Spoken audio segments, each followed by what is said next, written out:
Okay, boys and girls, welcome back to art. Hopefully you got your ice cream cone done with overlapping lines and just using a lot of curved lines to create our artwork. Then you should have gone in with your paint or your crayons or your markers and created areas of value where we show light and we show dark. So when I finished painting, I had gone back in with paint and added some dark areas. This just kind of makes our ice cream cone look more realistic than it does, and it adds some shape to it. Then I'm also went and added some highlight areas, and I used oil pastel in this area. You can also use white crayon, or you could have just drawn it in if you were using markers and crayons. So right now I'm going to add some lines to my artwork, boys and girls, just to add a little bit more details. You don't have to do this, but if you want to, you can. I am just going to add in just like a few lines with my crayon just to kind of make my cone look like it has some of those lines that we see in cones. And notice I didn't do it all the way up. I just kind of used a few lines in here to make it look like it has texture within the cone, but I didn't do it all the way up again, boys and girls. So now that I have those lines added on here, I'm gonna actually flip my paper over, boys and girls.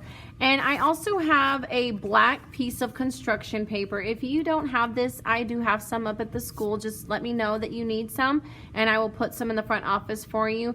This paper was a 6 by 12. So I actually cut this to be 8 inches by 14 inches so that when I put it on here, that it's gonna create that nice black frame around my artwork, because then I'm gonna be making little pieces that I can add in here to add some color to my ice cream cone. Now, this is something that you don't have to do, boys and girls. This is just an additional piece if you would like to. All right, boys and girls, so I've got my artwork and I'm ready to go. I'm actually going to be putting it onto a piece of black construction paper so that I can add some shape and color around my ice cream cone, so it's not just a white piece of paper with my cone on it. So I want to add more color, and so I'm going to, this is paper that we did the cone on was 6 by 12. This is going to actually be 8 inches by 12 inches, and you can make it different sizes if you need to. So what is going to happen is I'm going to create this black frame around my artwork that I can use colored paper to create like a confetti around to add more color in my artwork. So what I'm going to do is I'm going to flip this paper and I'm going to outline my rectangle with the glue so that when I go to glue it down, all my edges get glued down. So I really just make that triangle shape around my paper, and I'm going to glue it onto that black construction paper. And I'm going to make sure when I do that I make it even and straight as much as I can. And then I'm going to hold down each side and I'm going to count to 20 so that those edges get glued down really nice so that my artwork looks like it's complete and not flapping up like it is over here right now. So now I said we wanted to add something to our frame here to just add more color and make it pop. If you don't have black paper and you need some, boys and girls, you can email me and let me know that you need it and I will put it in the front office.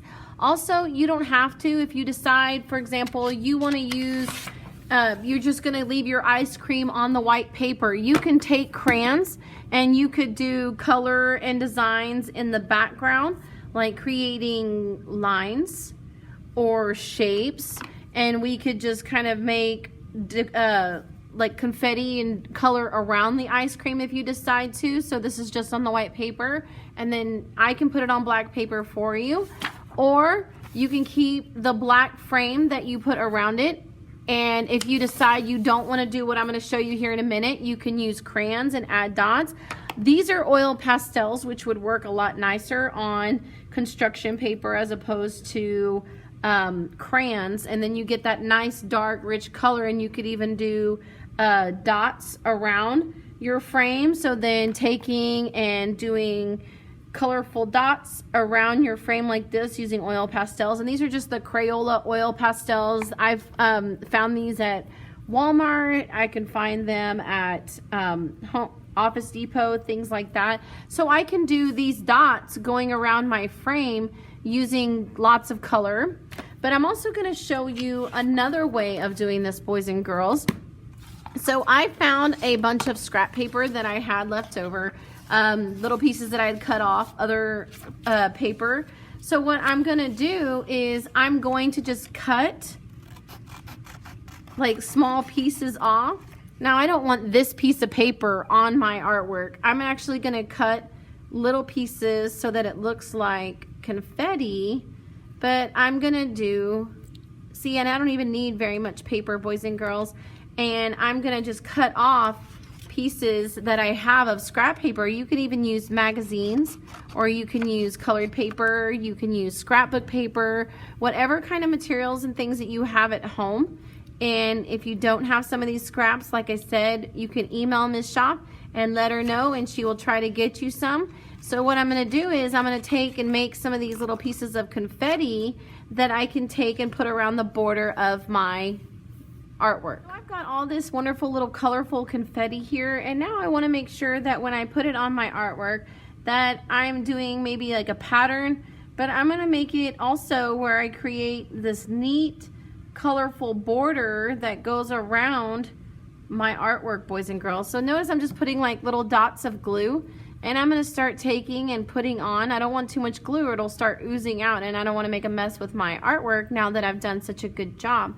So I'm going to try to take and maybe even create a pattern with these colors, or I can just make a neat little border. It looks like broken lines going around it.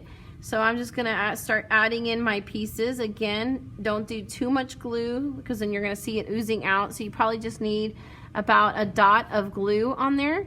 And then you're gonna start adding in your little pieces and creating a nice frame that goes around your artwork, boys and girls. I'll show you in a minute. See, I'm making my way around the board of my artwork and my frame, and I'm creating like that mosaic look where I'm doing little pieces of paper. I've actually created a pattern where it goes and I repeat the pattern. So it's all these colors and then it repeats. And then it repeats again, and I keep following that pattern. So a pattern is something that repeats, and again, I'm just creating like a mosaic frame around my artwork just to make it look more colorful. But you can also do, if you don't have little papers, you can use magazines. You can also use colored papers that you color. I mentioned that you can use oil pastels. If your crayon will work, or if you want to use a different color paper, you can, or you could even do where you create color inside with the ice cream and have in the background lines and colors. So whatever you can do, boys and girls, that works with you. And then if you'll turn it into the office. So I'm not done with this. I'm going to continue working on the mosaic tiles, and so I can put them along the border and show you a picture when it's done. Here is a finished product of my mosaic outside frame, and then I have the ice cream inside with the value of dark and light. So hopefully you finished your product and your artwork, and you should send me a picture and also drop it off at the school so that I can see it. Have a great day, boys and girls.